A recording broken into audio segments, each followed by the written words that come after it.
bem-vindos ao Gente que Fala, sempre ao vivo de meio-dia a 1 pela Rádio Trianon, AM 740 São Paulo, Rádio Universal, AM 810 Santos.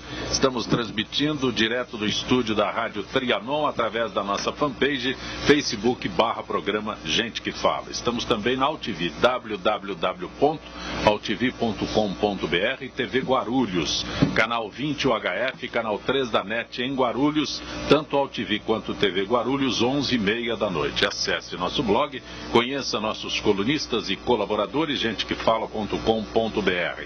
À sua disposição, o telefone aqui no estúdio da Rádio Trianon, 3289-3580, o telefone da nossa produção também São Paulo, 5052-5555. Participando desta edição de Gente que Fala, empresário Ciro Moura. Prazer tê-lo aqui, Ciro. O prazer é todo meu. Boa tarde, ouvintes da Rádio Trianon, programa Gente que Fala. E aqui sempre uma mesa que, se pedir, não consegue arrumar. Olha o que tem de gente boa nessa mesa. Obrigado pelo convite. Você é presidente estadual do PTC ou presidente nacional? Eu sou vice-presidente nacional e presidente estadual. PTC. PTC. Partido da turma do Ciro, que sou eu que vos falo. Também conosco o jornalista Afanásio Jazade. Prazer ter aqui, Afanásio. Ô, Zancopé, a satisfação é toda minha de voltar aqui ao Gente que Fala. E como disse o Ciro, uma mesa seleta, né? Então é sempre bom estar de volta. Afanásio Jazade, quanto tempo? Aquela foto nossa no metrô do Jabaquara tem 40 anos. Foi em 72, 40 mais anos. de 40, né? Por isso estou dizendo, no mínimo. Era a inauguração do metrô, né? Isso, a inauguração da estação Jabaquara do metrô. Né? Nós estávamos na Rádio Jovem Pan e o time todo foi fazer uma foto lá. Hebe Camargo. Só não foi o Roberto Carlos, né? Que fazia programa também na rádio. Isso, mas já foi. Faz um bocadinho de tempo. Nossa, já. Mais de 40 anos, resume. Foi em 1972, exatamente. Não precisa de tanto detalhe. César Romão, prazer tê-lo aqui, César. Prazer estar aqui com você novamente. É sempre uma alegria. 25 anos do primeiro livro, então há 25 anos atrás eu fiz a primeira entrevista contigo. Você é o nosso Matusalém aqui, né? Se a gente começar a contar a história com o Zancopé, 25, 30, 40. Isso é para fazer inveja para os mais novos aí, né?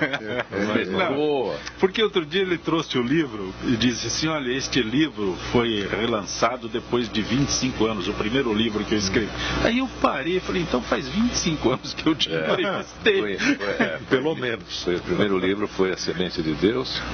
Em 1991, você foi provavelmente a primeira pessoa que me concedeu um espaço, porque no Brasil todo escritor é imortal, porque não tem onde cair morto, né? Difícil autor arrumar espaço. E esse foi o primeiro livro. Hoje são 12 títulos, estão em 51 países. Como é que é na Rússia? Cesap Pomal, eles não têm R lá. Não tem o R. E em mandarim, como fica? Não lancei ainda. Mandarim ainda não. Esse ano, na Feira de Frankfurt, nós teremos lá contratos com o Oriente e provavelmente nós vamos fazer aí um belo caminho aí pela China, pelos Emirados Árabes, e o ano que vem provavelmente eu trago aqui para você. Na Itália, Cesare. Me chamam de Cesare, mas eu procurei manter a grafia em todos os países, para se tornar uma tradição, né? Só na Rússia que eles não aceitaram de jeito nenhum, porque diz que eu ia inventar uma letra, né? Mas em todos os países lá na Itália é Cesare Romano. E porque romão em italiano é um romão grande, né? É um romano com 2 metros de altura. A Itália é o meu segundo país, eu tenho muito carinho, o público italiano, são 9 livros lá já. Eu fui recebido lá como fui recebido aqui no Brasil. E os livros repetem o mesmo sucesso que fazem no Brasil desde 91, repetem em todos esses países aí. Maravilha. Paulo Roberto Pelli, prazer tê-lo aqui, Paulo. Muito prazer, João Copé, muito obrigado pelo convite e participar dessa mesa com esses ilustres personagens aqui da vida pública do Brasil, né? E Sei, também o nosso escritor. Mas você também é escritor. Eu tenho aqui Assédio Moral, uma responsabilidade corporativa. Isso. Paulo Pelli. Esse é um dos temas que vem há muito tempo já no Brasil, causando preocupação no meio empresarial, na relação entre empregadores e empregados. E como a lei vem da emenda 45 de 2004, que muda para a área trabalhista a questão do julgamento das ações de assédio moral e sexual no ambiente de trabalho, houve no começo muita dúvida sobre o que é e o que não é, e aí tudo passou a ser, e hoje já está melhor qualificado, e hoje a Justiça do Trabalho atua melhor nesse tema. Então o livro veio para tentar colocar um pouco de diretriz e de vetor, né, para alguns temas dentro da questão do assédio moral e sexual no ambiente de trabalho. A Justiça do Trabalho? É ela quem está julgando a partir da emenda 45 os casos que envolvem a prática do assédio moral no ambiente de trabalho. Ele vai junto com todos os outros pedidos de verbas trabalhistas, e no início, por desinformação, quando houve essa mudança, pedia-se tudo. Então tudo era na base do se colar, colou, então pede lá hora extra, adicional noturno, o que tiver que pedir, e vinha também um pedido de assédio, mesmo que ele não tivesse nenhuma base fática para isso, mas realmente existe muito assédio ainda na questão das relações entre empregadores e empregados, mas hoje é muito melhor entendido pela própria Justiça do Trabalho, que aplica já as penas de maneira muito mais correta, né? Eu nem vou perguntar sobre o caso mais famoso do momento, né? Porque não é empregador e empregado, é colega de trabalho. Sobre colegas de trabalho também existe, né? Mas olha, a questão do assédio... Eu cunhei a seguinte frase: assédio para mim é a cantada que não deu certo. É uma teoria, né? Porque quando dá certo não é assédio. Não, exatamente, colou, não é? Mas o problema é que muitas dão certo, mas depois, quando ela se desfaz, aí ela volta para a condição de assédio. Mas, nossa, tem muito ambiente disso. De trabalho, não então, deu certo. Exatamente. Ambiente de trabalho, então.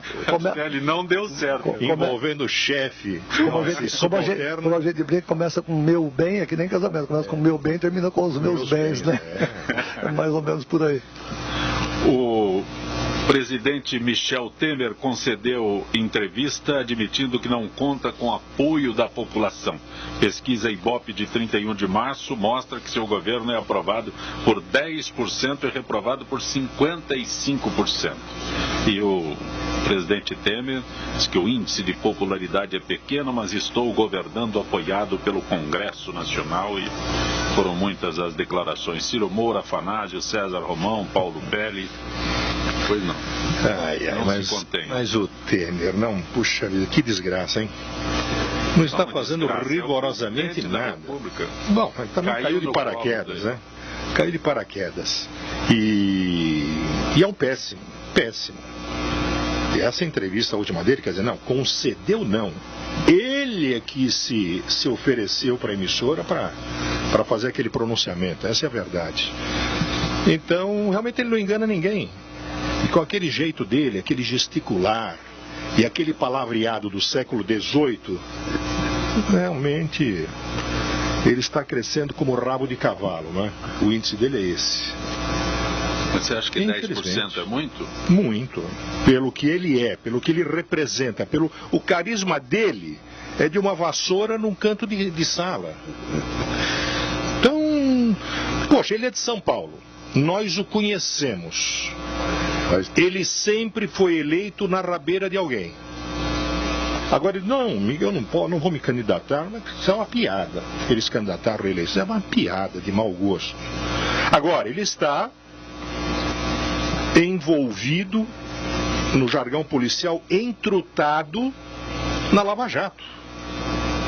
Terrivelmente, até o pescoço, porque ele durante 15 anos foi presidente do PMDB, e todas as maracutaias que eram feitas, é lógico que eram do conhecimento dele. Agora, veja, ele diz que franqueou o Palácio do Jaburu para uma reunião, e aqui mesmo no escritório dele, quando candidato a vice-presidente, com os empresários. E o Eduardo Cunha e outros malandrões do PMDB, ele falou, não, mas o papo lá foi outro. Mas espera um pouquinho. Você reúne um dos maiores empreiteiros do país, época de campanha. Foram conversar o que lá? Perguntar para ele como é que se faz quibe. Que negócio é esse? Aí uma hora, não, mas eles falaram qualquer coisa estranha. A hora que eu saí, me ausentei, fui até o banheiro. Pera lá, isso aí é querer realmente forçar a colocar um nariz de palhaço em todo mundo. Afanásio, chegou a hora do país, seu povo brasileiro, falar basta ou paga a conta. Esse monte de história. Eu tive um diretor, já trabalhei, ninguém acredita, mas trabalhava no banco francês, e um diretor francês disse para mim, quando você vier defender um crédito, se falar mais do que 1 minuto, já vou negar porque está tudo errado. Você precisa explicar demais, está tudo errado, tudo. Hoje nós vivemos o presidente da República, e é nada pessoal, é político. Claro, não, politicamente. Sob suspeita, temporariamente, como é que é? Isento com imunidade. Turma, provisoriamente. Tá brincando. Então ele vai preso amanhã?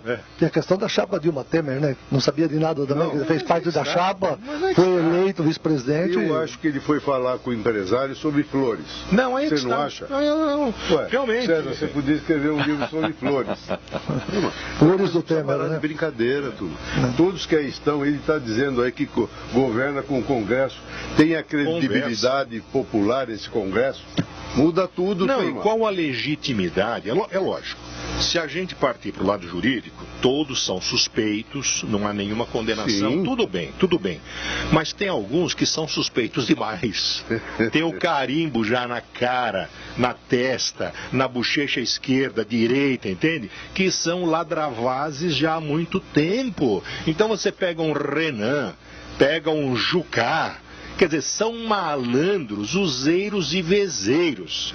Quer dizer, se passar um camburão, você não precisa nem chamar, eles vão correndo atrás. Então, olha, sinceramente, a gente não pode ser leviano de dizer todos são culpados. Não. Agora, eu não vi um se levantar e dizer, não, eu vou pedir um direito de resposta, citar o meu nome ilegalmente, eu vou processar. Ninguém. Então estão todos vestindo a carapuça, que sabe que tem coisa aí. Agora, um partido como o PMDB, o senhor Michel Temer, presidente durante tanto tempo, 3 vezes presidente da Câmara Federal. Quanto esse homem fez de concessão para ter votos, para manter aquele status? Então, se não participou, pelo menos ele conhece a mutreta dessa turma toda. Por que é que ele trepidou nas pernas quando Eduardo Cunha, lá do fundo do Chilindró, fez um elenco de perguntas ao juiz Moro para perguntar ao presidente? Falou até do filho que ele tem aí, não sei o quê, papapá, que está empregado não sei aonde, que... Eu não sabia também que ele tinha um filho, homem e tal. Não é possível, quer dizer, o cara vai lá para Brasília, o Fernando Henrique tem 2, 3, um filho com a faxineira, outro...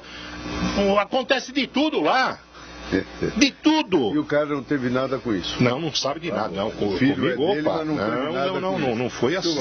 César não fala nada. O Brasil, o Brasil precisa mudar, o povo brasileiro precisa mudar, porque mediante tudo isso, essas pessoas se reelegem.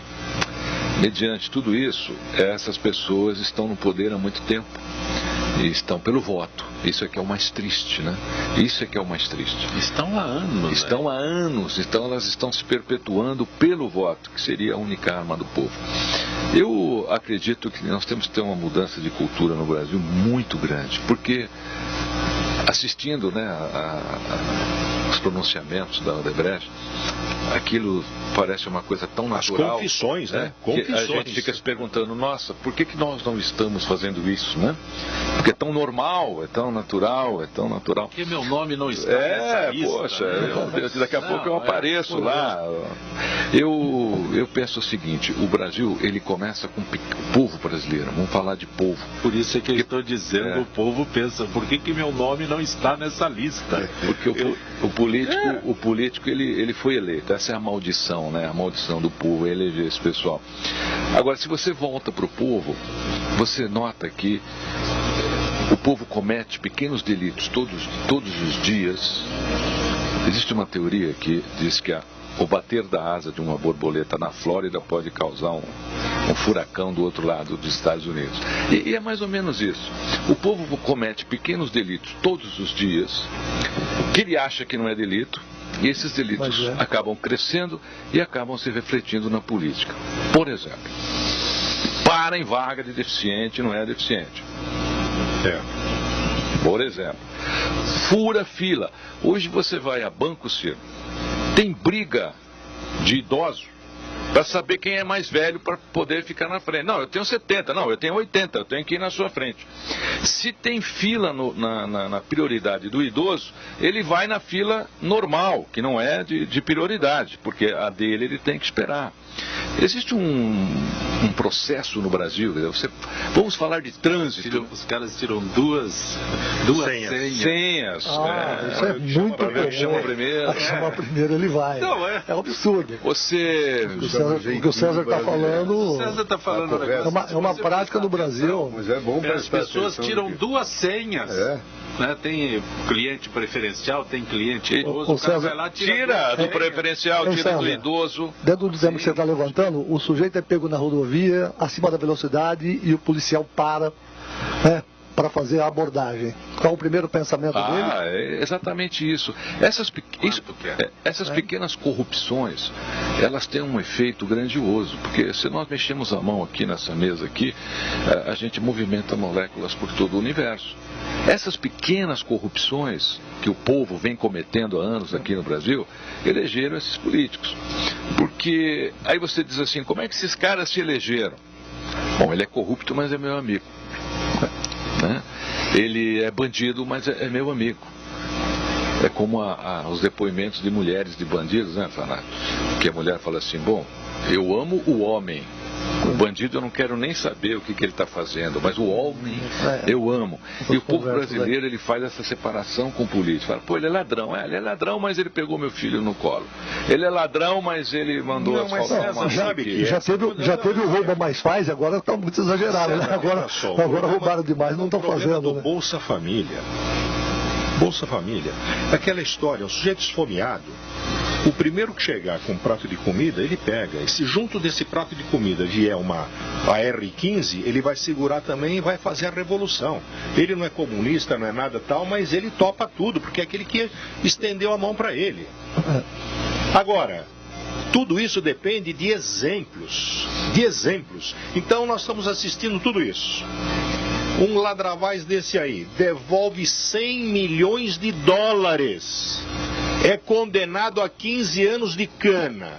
Recebe uma tornozeleira besta na perninha, mas fica numa mansão ao lado da piscina, tomando o seu melhor uísque. Fazendo ginástica, treinando luta. Então o que acontece? O povão está assistindo aqui, peraí. E pode molhar a tornozeleira na piscina sem problema. Esse cara fez tudo isso e não aconteceu nada. Pior que é prova d'água. E vão fazer algo comigo? Então, aí é que está, é a cadeia. Então você está falando de uma forma, então eu estou falando da cadeia inversa. Então você fala, mas espera um pouquinho, se esse fez tudo isso, não aconteceu nada, praticamente deram uma medalha para ele, então é o país do tudo bem, vai empurrando com a barriga, vai que dá.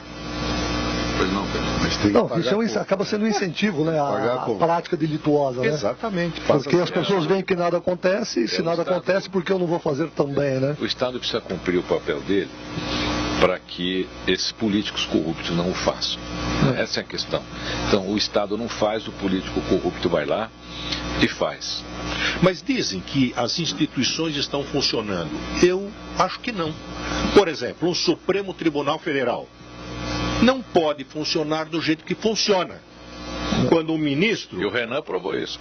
Não, mas exatamente. Peitou todo mundo e... Agora, imagina ele peitando todo mundo lá em Alagoas, subindo num palanque, o que ele não fala? Então, veja só, ministro do Supremo, quer dizer, a gente aprende na Faculdade de Direito que um juiz, ele se pronuncia nos autos. Você não sabia, antigamente a gente conhecia o nome do selecionado, hoje nós conhecemos o nome dos 11 do Supremo e do selecionado brasileiro, você não sabe quem é quem. Então, nós corremos um outro perigo grande, queridos amigos, que é essa história de criminalizar a própria Constituição. Quer dizer, então, se você for contra a Constituição, se você for contra a lei, mas veja só, é crime. Então, você tem o direito, César, até de julgar o seu juiz. Mas, César, veja só, essa Constituição, ela foi feita em 88 sob o manto do revanchismo.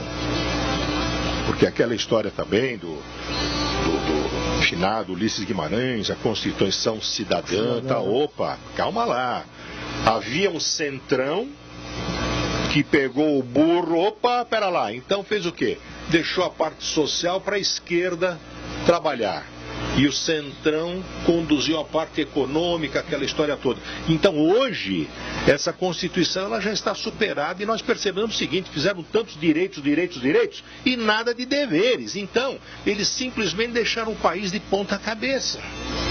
Tanto que agora se fala numa constituinte exclusiva. Eu não parei para pensar ainda até que ponto seria bom ou não.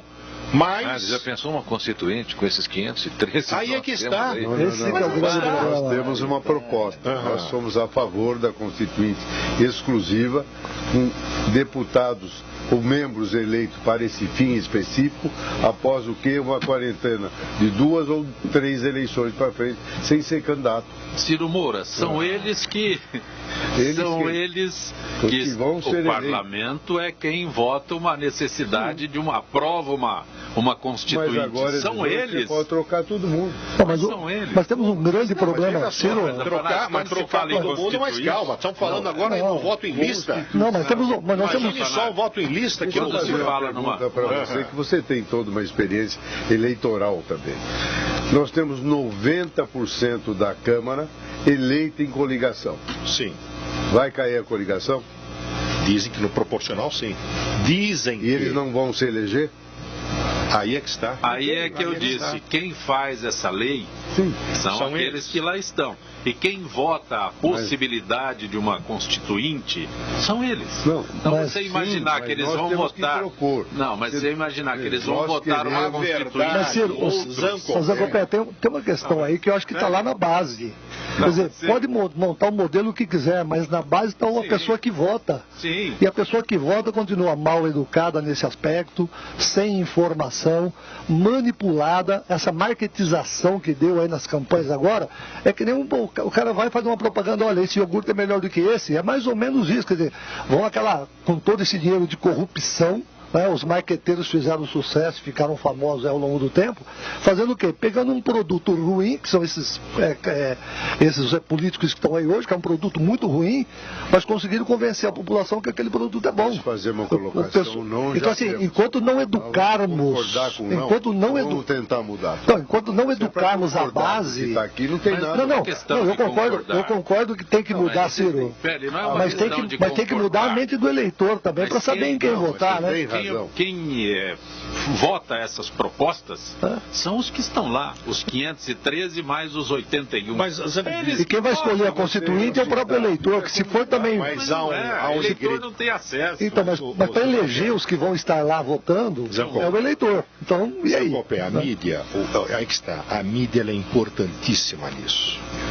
Veja só, nós tivemos aí o caso daquela menina da Globo que fez umas fotos até delicada, né? Com porta de banheiro aberta, tal, uma cretina de uma artista aí. Em uma semana fizeram tanto auê com esse negócio, depois de assédio, sei lá o que, divulgação pela internet. O Congresso, em 15 dias fez uma lei lá, tá, e até colocaram o nome dela. Então, veja, se houvesse essa conscientização, daria para mudar muita coisa. Eu acho o seguinte, no ano que vem não haverá essa enxurrada de grana para eleger fulano, beltrano. Aliás, algo que a Procuradoria da República não perguntou, pelo menos eu não ouvi, tanto ao Emílio Odebrecht como ao Marcelo. eles continuam pagando propina ainda? Ou suspenderam tudo? Isso eles não perguntaram. O cara falou que há 30 anos... declararam que mesmo quando a empresa já estava... Mas então... Né, mas isso, parece que eles pararam a partir da prisão do Marcelo, segundo eles dizem. Hoje eu vi uma notícia que não parou, não. Eles ainda estão honrando... Isso chamar de honrar é complicado. Honrando a corrupção. Não, bandido é bandido. Palavra de bandido é palavra de bandido. Eles foram procurados quando já o nome já estava aí jogado em todos os lugares. Agora, é importante. Estão honrando com a corrupção. Honrando os compromissos da máfia. Não, é máfia, é isso aí. É máfia, é isso aí. Tem palavra, ele cumpre. Então, veja só. Ela não parou, apesar da Lava Jato. Dá dinheiro para alguém? Ou tomam dele? Aí é que está. Não, mas aí é que está, mas foi o que o procurador falou, não, eu colaboro. Não, pera um pouquinho, como o senhor colabora? O senhor está corrompendo, isso é propina. Isso é propina. Então, e o velho Emílio ficou meio extasiado assim, como se tivesse recebido um soco no fígado. Ele não esperava ouvir aquilo, não, o senhor está fazendo é propina, o senhor está corrompendo, o senhor é um corruptor. Então aí ele, mas eu não ouvi essa pergunta, mas vocês continuam pagando ainda ou já pararam? Tem gente ainda indo buscar, receber. Eles ainda continuam Tanto pagando. Que o Zé Dirceu em Cana, pelo mensalão, ainda recebia na cadeia. Então, gente, isso é Brasil, mas realmente precisamos passar mais... Agora, a Odebrecht tinha que ter sido lacrada. Eu acho que a Polícia Federal teria que lacrar essa empresa, encerrar as atividades dela. Sabe? Mas aí tem o problema social. Agora, você imagina uma empresa construída em corrupção? Não, mas não é só lacrar a empresa. Eu acho o seguinte, eu penso que uma empresa dessa, ela teria que ser o quê? Simplesmente ela tinha que ser fechada, os proprietários terem seus bens bloqueados, terem sequestrado seus bens. Ressarcir a sociedade. Claro, lógico. Porque senão vai ficar tudo daqui a pouco, não, mas fizeram aquele depoimento, aquela confissão, mas estão todos bacanas aí e tal, cada um com seu carrão, com a sua mansão aqui e ali. Então não valeu para quê tudo isso? Não serviu para nada. Mas o problema é que nós vamos voltar para uma questão de fundo aí, que é assim, daqui a pouco vamos ter eleições de novo. Quem são os candidatos? Muitos desses aí vão aparecer como candidatos. E pior, muitos deles vão ser eleitos porque as pessoas continuam comprando produtos sem saber por que estão comprando. Esse que é o grande problema. Mas olha, e aí o povo vai votar em quem? Naquele cara que vai lá e faz aquele discurso, que tem dinheiro para se autopromover. Porque quem se informa nesse país? O grande perigo ano que vem é o seguinte, é do crime organizado lançar os seus candidatos. Que também tem uma força, como já tem. Porque até agora ninguém fala, não, crime organizado, não, tem um prefeitinho aqui, um vereador ali, outro deputado no já tem, a cidade de Imbu já tem lá o seu prefeito. Exatamente.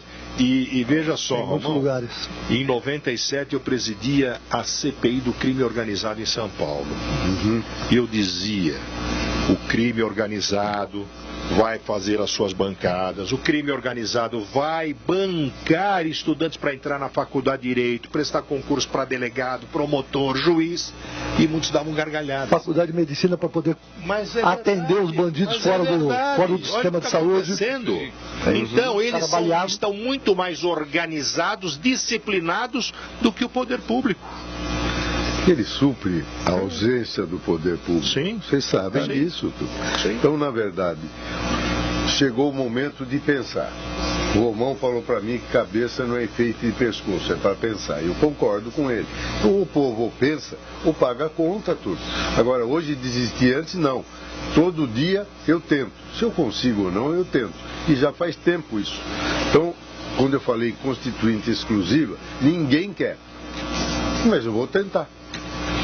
Não, eu acho o seguinte, não vou permitir eu acho que uma constituinte está falando, não quero usar aquilo para ser eleito na próxima. Mas uma constituinte exclusiva, mas em que bases? Quem seriam esses? Porque também pegaram os ilustres, fazer uma comissão de ilustres, mas é o que eu estou falando, dos notáveis. Quem vota a instalação de uma Constituição? Tem que tentar não, hoje que ele está... Então eu tenho que desistir. E eu não vou desistir. Não. Eu vou tentar. Perfeito. Hoje o momento não é propício. A Câmara não aprova isso.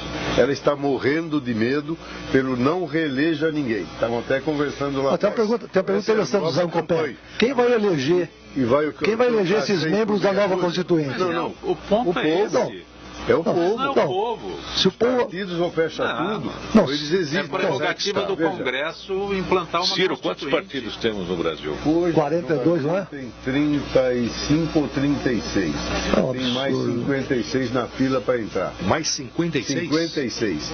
E a turma está falando em cortar Você os acha que um país como o Brasil, vocês acham que é importante esse volume de partido? Eu acho que você pode pensar numa coisa que eu não tenho resposta até hoje. Por que o partido no Brasil tem que ser nacional? Os Estados Unidos tem 200 partidos. É verdade. Turma, então nós temos que começar a pensar. O partido pode ser municipal, amanhã ele vira estadual, quando ele for adquirindo força. Agora, obrigatoriamente é nacional. Tem que tomar dinheiro no fundo partidário e a política, no meu entendimento, hoje não é mais direita e esquerda, é rico e pobre, como sempre foi. É verdade. Então nós somos hoje um partido que recebe fundo partidário, é público, é só consultar o TSE, nós temos R$200 mil por mês para o Brasil. É muito dinheiro. Eu não sei nem como eu gasto tudo isso. Agora tem gente que tem 10 milhões por mês. E são exatamente os que roubaram. E a reforma da Previdência? Será que é um bode na sala? Pode ser um bode na sala. Agora, veja, Zacopé, desculpa, só antes de entrar nesse tema. Sábado agora, lendo uma manchete de jornal, pronto-socorro do Hospital São Paulo fechado. Aí você vai ver lá alguns depoimentos de familiares de pacientes. Tem que levar papel higiênico, tem que levar esparadrapo e tal. Então, vendo tudo isso e depois vendo na outra página a relação dos corruptos, dá vontade de pegar cada um e pendurar no poste, de massacrar essa gente. Então, hospitais... Melhor, vai ser atendido lá nesse pronto-socorro. Mas aí é que está. Então, o mal que esses ladrões acarretaram e acarretam ao país, então é o hospital que está fechando. Veja, um hospital da Unifesp, era um hospital referência até outro dia. Está sendo fechado o Hospital das Clínicas. Hospital das Clínicas acusado há uma semana de utilizar equipamentos descartáveis 2, 3 vezes. Se é descartável, como é que você pode usar 2, 3 vezes? O Hospital das Clínicas. E nós temos um governador que é médico. Né? Também está envolvido também agora. O cunhado é que tomava grana em nome dele. Quer dizer, o Santo Alckmin. Então, veja, está tudo de ponta cabeça, gente. Como é que é? Cunhado? O cunhado do Alckmin é que fazia tomadas em nome dele, não é? Inclusive, segundo o noticiário, o Alckmin, né, passou o cartão olha, conversa com o meu cunhado, está aqui o cartão dele, ele que acerta tudo e tal. Então, é isso aí. O Serra. O Serra está com a corcunda da não sei o que, dizem que é o peso da propina que ele recebeu. Todos nós, quando chegamos aqui, trocamos cartões. Mas então trocamos você cartões entregou para o seu saber. cartão, o Pérez entregou mas não foi, olha, mas não com essa recomendação. Uma grana lá, no final eu estou esperando a minha... Ele entrega o cartão de terceiro. Não, do cunhado. Olha, esse aqui... Terceiro, entregamos o cartão próprio aqui, né? Cada um. Terceiro, ué. Então, por exemplo, é tal coisa. Existe politicamente o apoio de empresário? Existe. Agora, como é que um Serra vai justificar ter recebido apoio político, apoio programa, com 23 milhões lá no exterior? Pô, se a grana é para a campanha, Tava gasta, né? Pô, vai lá no exterior. Eu vou mandar o cara buscar santinho lá na França, pomba, lá na Suíça. Feito na China. Exato. Então, gente, tem coisa que não dá. Então, esses ladrões todos têm que ser execrados publicamente. Então, veja, São Paulo. Não, só o governador é ético, é não sei o quê. Não temos estações de metrô, estação que é feita em tal lá, desaba, mata não sei quantos, ninguém é punido. E fica tudo por isso mesmo. E, olha, Ciro, está tudo errado. Essa Constituição, ela tem que ser refeita.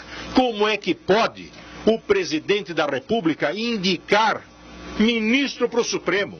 Como é que pode ele escolher o procurador-geral da República? Como é que pode um governador indicar o presidente do Tribunal de Justiça, escolher quem vai ser desembargador.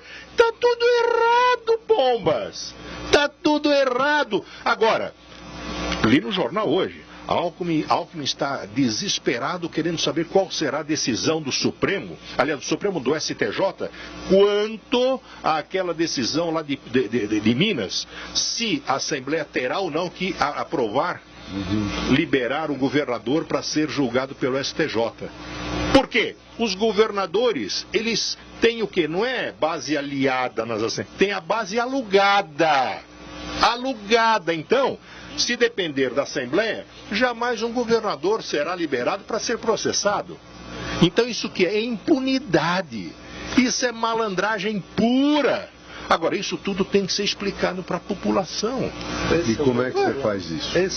É através da mídia. Mas como é que você tem isso? Nós temos esse programa aqui que temos liberdade e tal. Agora, você liga às 9 da noite a televisão, a Globo, então vem com aquelas historinhas, não sei o quê. Então aí vem o quê? A Dona Globo. Aqueles dramas onde botam na cabeça da menininha da periferia que ela como empregada pode um dia casar com o filho rico do patrão. Tudo enganação. Lá, dá uma prensa numa outra picaretinha no programa. Não, isso é um assédio tal. O artista lá não sei o que, crucificaram o cara de um jeito que fosse ele, meteria um processo na Dona Globo, porque só faltou pregar o cara na cruz na porta da televisão. Como se fosse lá o único que faz isso e o único que fez isso tudo, né? Pô. Então, não deu certo. Mas como se foi isso, como se fosse só esse que não, e outra coisa. Isso, Mas, doutor, e uma cantada demorada, depois de 8 meses que a jovem resolveu se abrir. Então, tudo isso faz parte, César, daquilo que você estava dizendo. O consumo da nossa massa são as novelas. E eles vão passar isso aí, eles fazem apologia de tudo que eles querem. Não, você vai assistir uma nova hoje. Apologia de tudo que querem. Vai falar dos tempos da Revolução. E vão fazer uma apologia às avessas. Vão fazer para a esquerda. Vão fazer para a esquerda, lógico. Tem dúvida disso? Então, nós não estamos vivos. E eu vou falar para vocês que eu sou oficial do Exército, da Arma de Cavalaria, que não é melhor nem pior, mas é diferente. Graças a Deus eu andei nessa turma.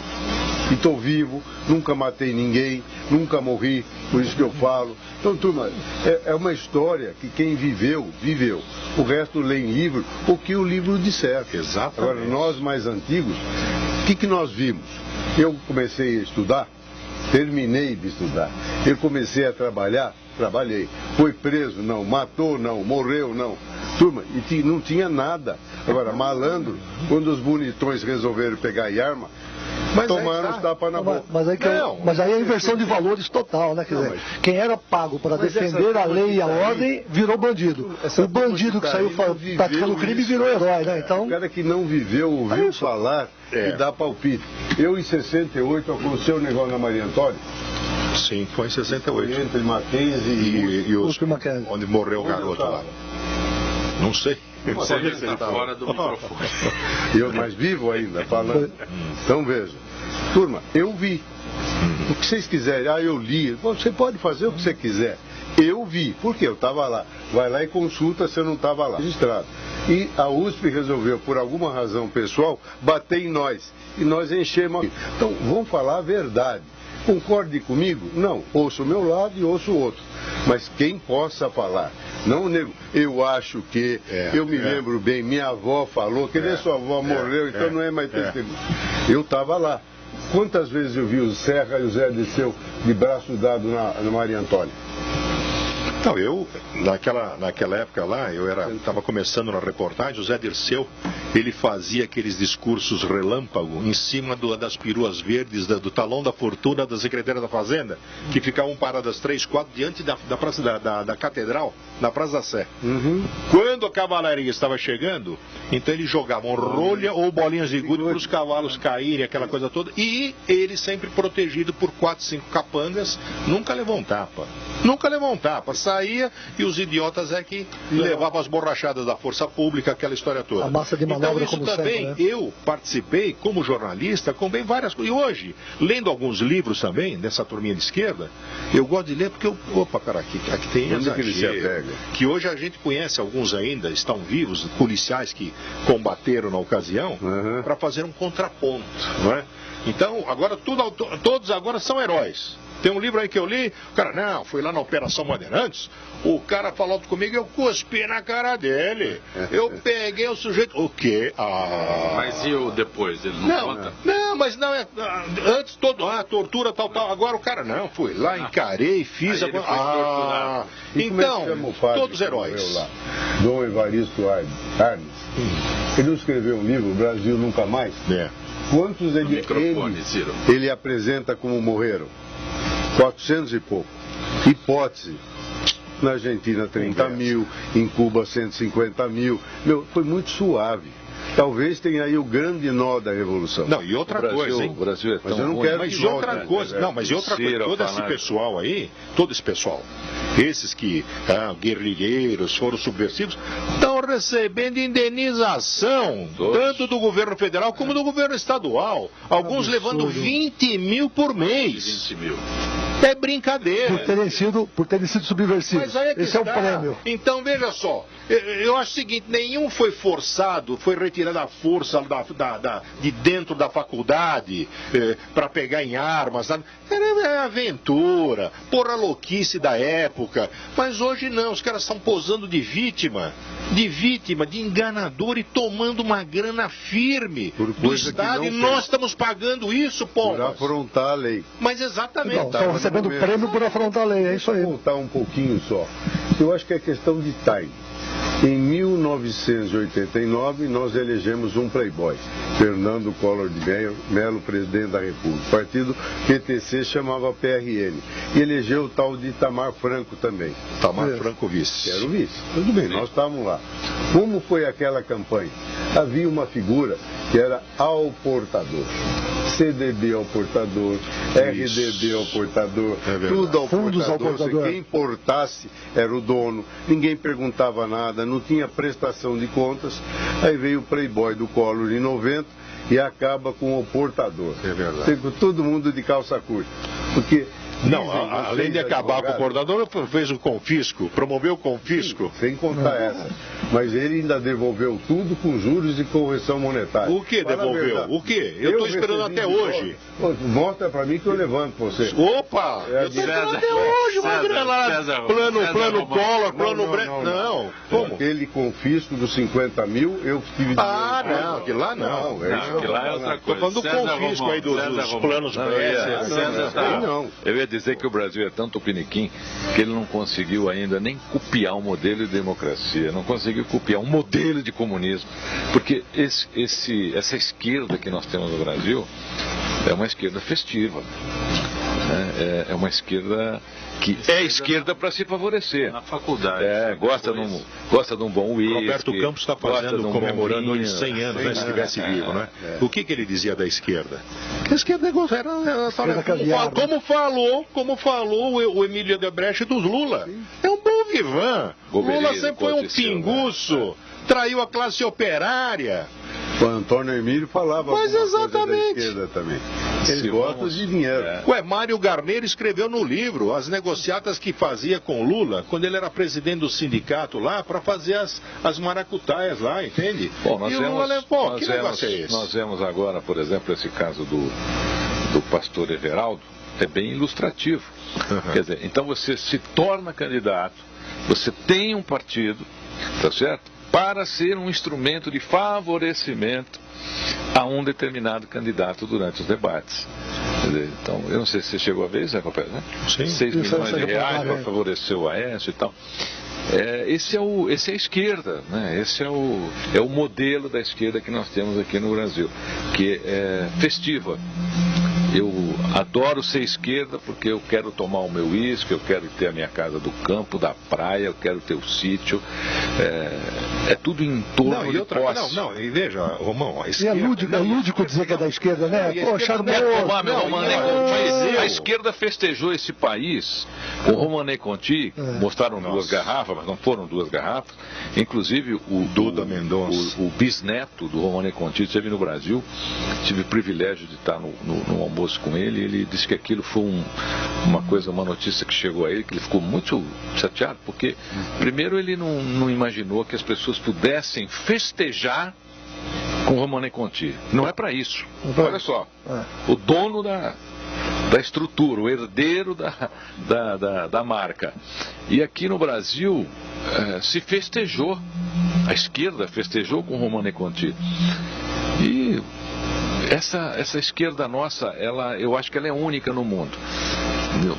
Mas, é a esquerda que vai para lá. Mas, César, eu tenho pena dos militantes do PT.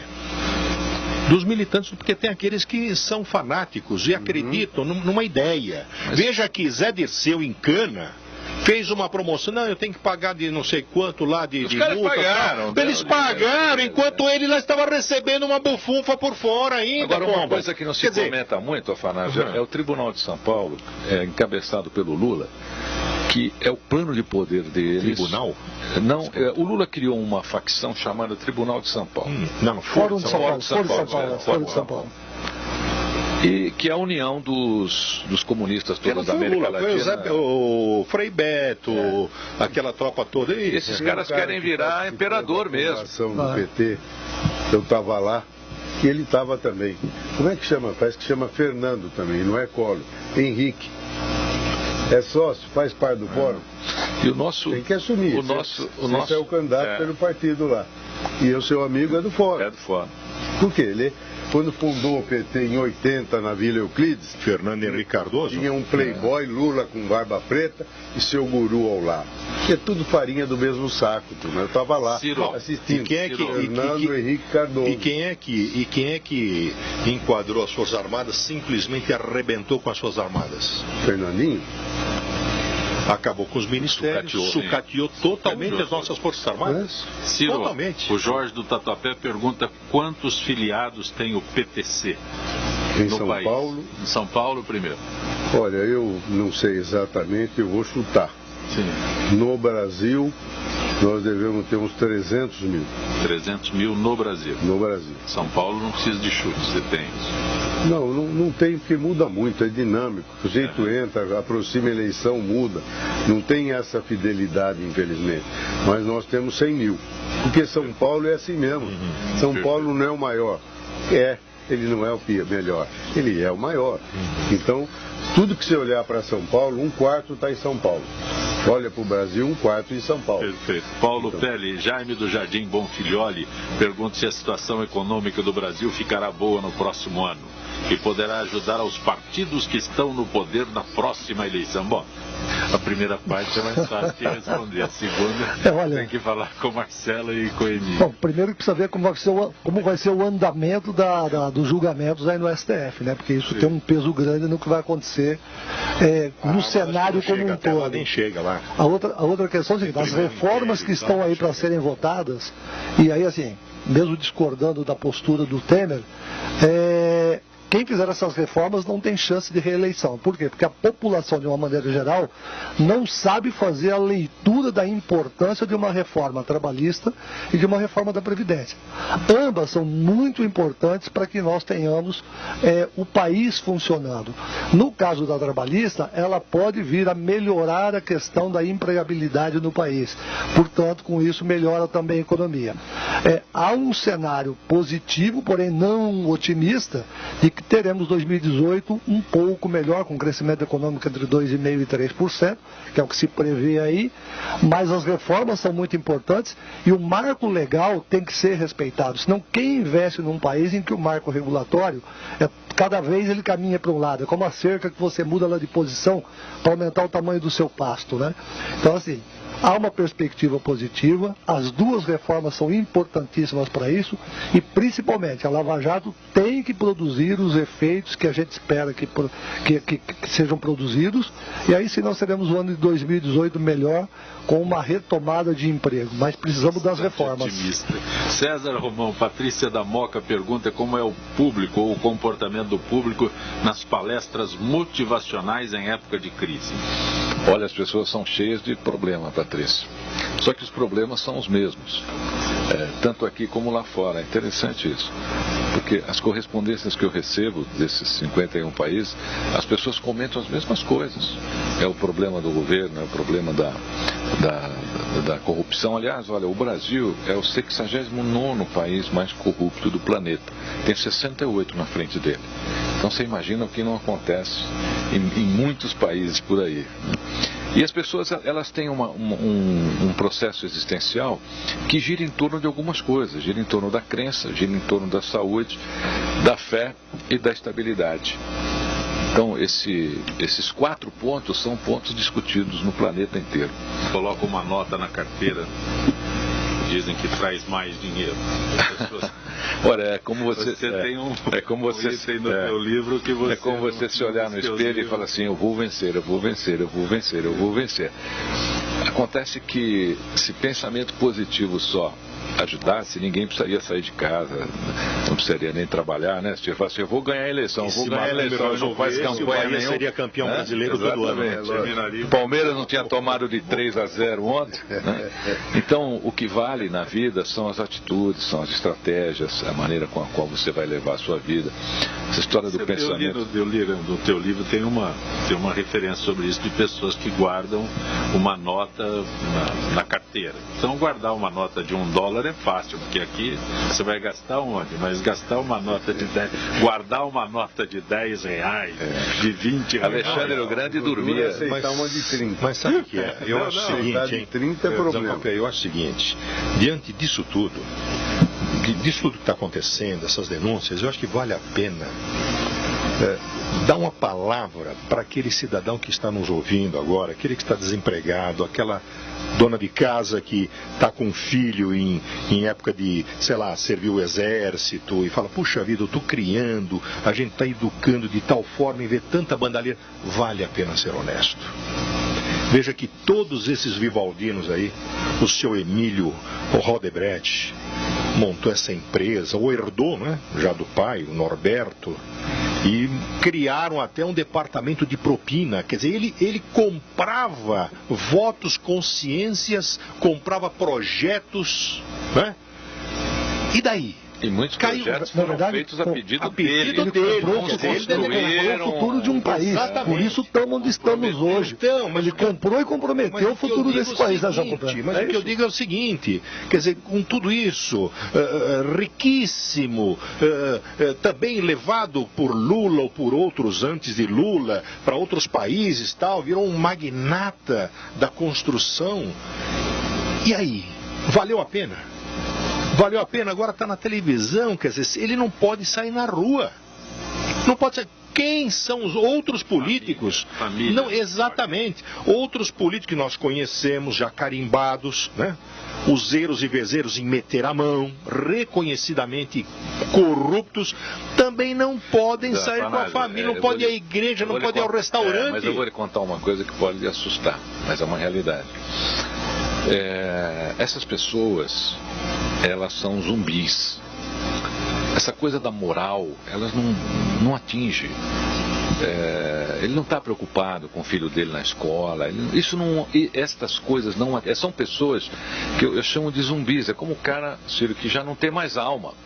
Ele não tem mais nada dentro dele, ele não tem nada de moral, ele não tem nada de ética. Tanto que aquele que envolve a própria família, tem aqueles que envolvem a própria família na corrupção, mas eu digo o seguinte, aquele cidadão de bem, aquele que paga seus impostos, está pagando aluguel suado e tal, tem que entender o seguinte, essa malandragem não vale a pena. Não viu quando perguntaram para a mulher do Eduardo Cunha o que ela mais admirava nele, o repórter da Globo, e uma das coisas ela diz a honestidade.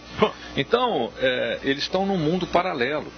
Não, como ela, não, veja, não, como aquela foto, uma foto emblemática das mulheres lá do ex-governador do Rio e tal, mostrando o sapato riquíssimo, exatamente, mostrando a sola do sapato, exatamente, então saiu uma fotografia, quer dizer, são pessoas que perderam a noção, porque manuseavam tanto dinheiro que realmente caía do céu para eles, né? Então, agora, o que adianta? O Cabral fazia tudo isso e está lá comendo com talher de plástico, tomando café de canaquinha. Esse ainda está. Faltam muitos. Deixa eu só fazer uma colocação. Nós estamos falando de uma empresa e as outras. Exatamente. Uma coisa muito maior que isso. Exatamente. Tem por isso. Sabe qual era a mente deles, né? Quer dizer, se nós não corrompermos, alguém vai tomar o nosso lugar. Exatamente. Esse é um drama no Brasil, essa história de que se eu não fizer alguma coisa. Não, mas também sabe que é a tal da concorrência pública. Porque todo mundo, a concorrência tem que ser o menor preço. O menor preço talvez seja o pior produto. Qualidade. Então eu acho que isso aí, essa noção também de concorrência precisa ser mudada. Totalmente. No mundo há modelos cheio de muito obra mais parada no estado de São Paulo, na cidade de São Paulo, por causa dessa concorrência do menor preço. Estamos chegando ao final desta edição de Gente que Fala. Paulo Pelli, assédio moral, uma responsabilidade corporativa, onde eu encontro nas livrarias. Normalmente pela internet, dá para encontrar pela internet, pelos sites da internet, entrar com o nome do livro que aparecem as oportunidades lá. Assédio moral, uma responsabilidade corporativa. É uma forma de melhorarmos aí as relações entre empregados e empregadores para que ambos entendam bem qual é a sua parte dentro do processo. Ficou muito tempo sem vir ao Gente que Fala, retorne outras vezes. Pois é, espero que... agradeço muito pelo convite, espero voltar outras vezes aí, mas agora estaremos presentes sempre que chamados. Também. César Romão, tem palestras já programadas? Tem, a minha agenda é bem cheia. Se você entrar lá no facebook.com/Romão César, você pode conhecer a agenda, ver os locais que eu irei estar. Pode participar das palestras, muitas das palestras são abertas. Os 12 livros aqui no Brasil você encontra em qualquer livraria do Brasil. Digita lá César Romão, você tem, inclusive se quiser comprar em outros idiomas aqui também tem. A Cultura vende, a Amazon hoje acabou com a fronteira, né, dos livros no planeta. Então você pode, aqui hoje, se você lê em alemão, se você lê em russo, inglês, espanhol, italiano, você pode entrar na Amazon lá e você encontra todos esses títulos aí. Muito obrigado pela oportunidade de estar aqui numa mesa tão importante. Esse tipo de debate falta aqui no Brasil. Eu acredito que o seu programa faz uma diferença muito grande nesse país, né, Copé? Parabéns. Grato por ter vindo ao Gente que Fala. Ciro Moura, o PTC tem já uma agenda programada aí para isso? O PTC segue o andor torcendo muito. Teremos eleição em 18. Não é assim que é a coisa? Porque a gente hoje nós somos pobres. Mas tem um fundo partidário que 200 mil por mês para dividir por 27 estados. É uma grana, sobra quase 10 mil reais por mês. Sim. Eu pago de aluguel mais do que isso. Graças a Deus, alguns dão esmolas para nós.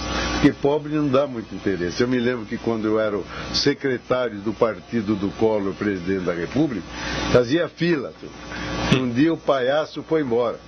O palhaço que é burro. Parou de ouvir e ficou surdo. Entanto, surdo é mudo.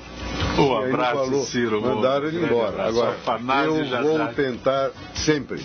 Afanásio Haddad, é muito bom reencontrá-lo sempre, Afanásio. Zancopé, eu bato na tecla mais uma vez para os nossos sintonizadores. Vale a pena ser honesto, vale a pena.